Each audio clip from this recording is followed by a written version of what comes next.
Happy 2024, everyone! I hope that this year is going to be amazing, and what a great way to start off the year, but with... oh my god.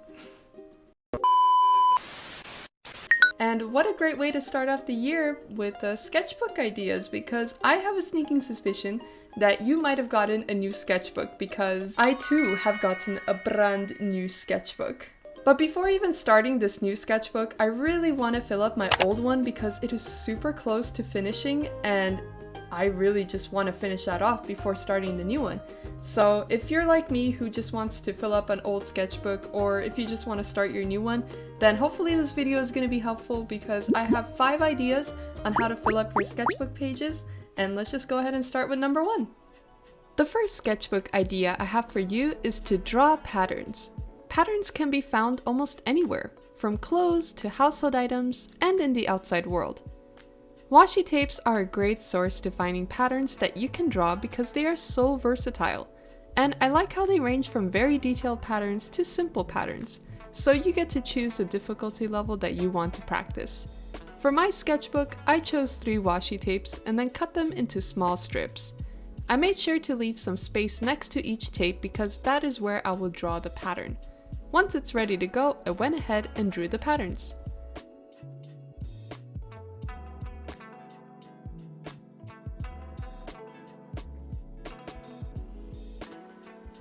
Depending on your style and aesthetic, clothes can also be a great way to find patterns to draw. Fabrics in general are a great source for finding inspiration. Just like washi tapes, they too have a vast variety of patterns and textures.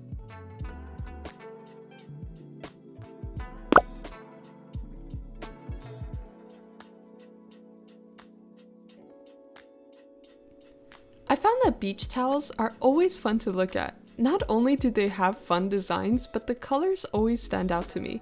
This pattern in particular reminded me of mandalas. I don't know if I'm saying that right, but depending on the pattern you choose, it can be very repetitive, like this one, which is a good way to not only practice, but to relax and enjoy the repetitive pattern.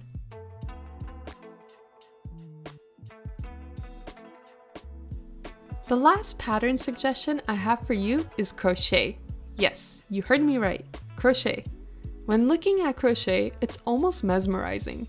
You'll see that it has patterns in its design, and that's mostly due to the technique used to create it.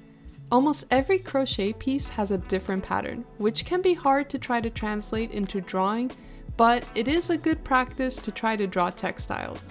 By the way, for those of you curious, this lovely piece was created by none other than Katya Creates. I highly suggest checking out her channel and her beautiful works of crochet.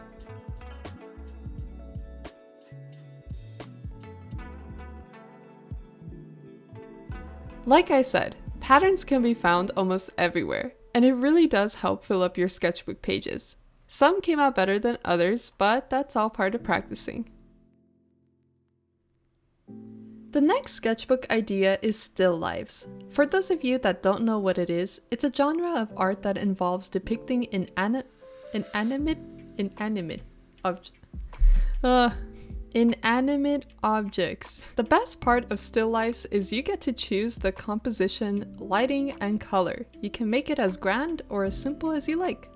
Here's an example of how different positions of the light can create different effects and shadows on your still life. So play around with it and see what works for you.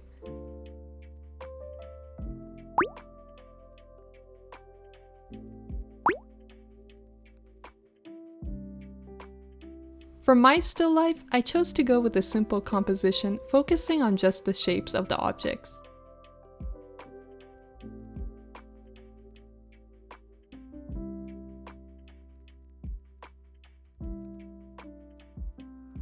Sketchbook idea number 3.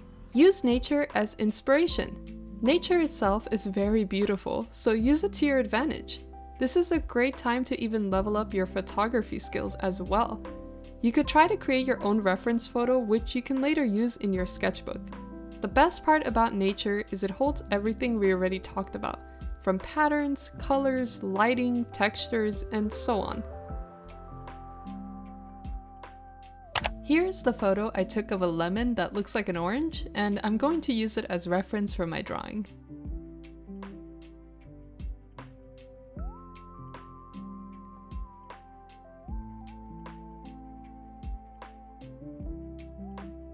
One of my favorite things in the world is stickers. I have an unhealthy obsession with stickers, but they can be very useful in this case. Not only can you use stickers to decorate whatever you want with them, but you can actually learn how to draw from them. Depending on the sticker, you can try to replicate them and tweak them around to find your unique art style. I'm not going to lie when I say that my art style is heavily influenced by stickers, which it is. I get a lot of my inspiration from this sticker book, which is filled to the brim with such unique styles of stickers. I sometimes prefer this book over references on the internet. Maybe I'm just old-fashioned. To get started, I just picked 3 stickers that stood out to me. I wanted to practice drawing things that I'm not too comfortable with. Once the sketch was done, I went in with some pigment liners to help the drawings pop, which is probably my favorite part.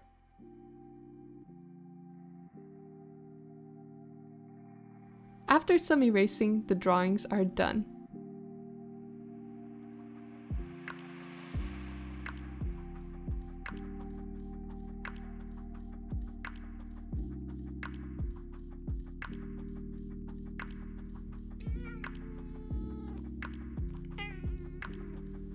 I saved the best sketchbook idea for last, which is to draw your pets, or just animals in general if you don't have pets.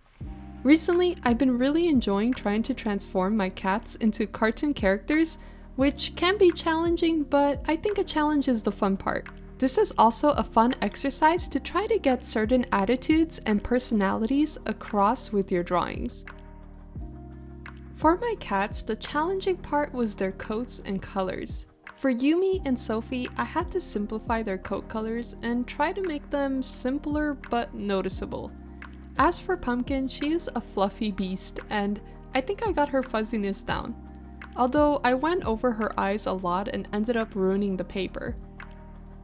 As for the personalities, I tried drawing Yumi as the playful one, Pumpkin as the derpy cat, Sophie as the grumpy don't cross my path cat, and lastly, Prince Poppycock as royalty himself.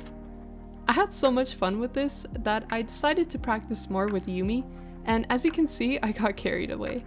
Anyways, I hope I was able to give you some ideas for your sketchbook, and I truly hope to see you again. It would mean a lot to me if you gave this video a thumbs up, and if you want more videos, don't forget to subscribe. Thank you so much for watching, and until next time, bye!